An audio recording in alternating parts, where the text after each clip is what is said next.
So, our today's topic is like we need to identify a temperature change as an indication of chemical reaction. And if we talk about the temperature change, it means that we are talking about either the taking in of energy or either taking out. Either it's exothermic or endothermic. So, let's look at the quick review of the video we have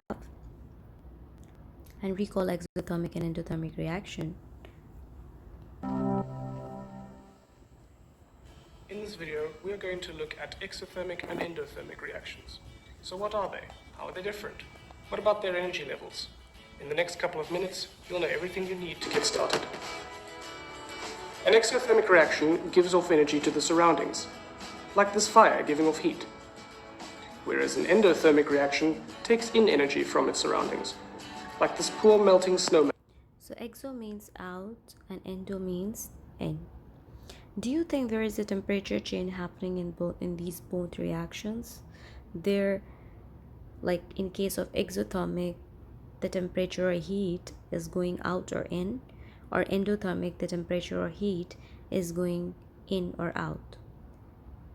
What are your assumptions? Taking in the heat.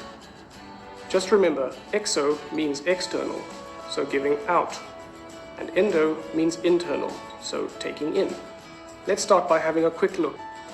Because exothermic reactions transfer energy to the surroundings, and this energy is usually heat energy, they cause the surroundings to heat up, just like a bonfire, keeping everyone warm. Other examples of exothermic reactions are the neutralization reactions between acids and alkalis, the reactions between water and calcium oxide, and respiration. It is easy to detect exothermic reactions. Just get your thermometer and see if the temperature increases.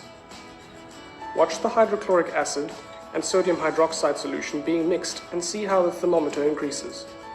Most chemical reactions are exothermic because heat is given out. Physical processes can also be endothermic or exothermic. When something freezes, it goes from liquid to solid. Bonds need to be made for this to happen, and to make bonds, you need to do some work. We discussed earlier on the six phase changes, and we discussed like if the liquid is changing into freezing state, like from liquid to solid, what do you think? Energy is released or energy is added? What do you think? Thus, energy is given out and freezing is exothermic. Similarly, when condensation happens, because a gas is going to liquid, again, bonds need to be made, and so energy is given out. So freezing and condensation are both exothermic. Because in exothermic reactions, energy is given out to the surroundings. This means that energy of the reactants is higher, and the energy of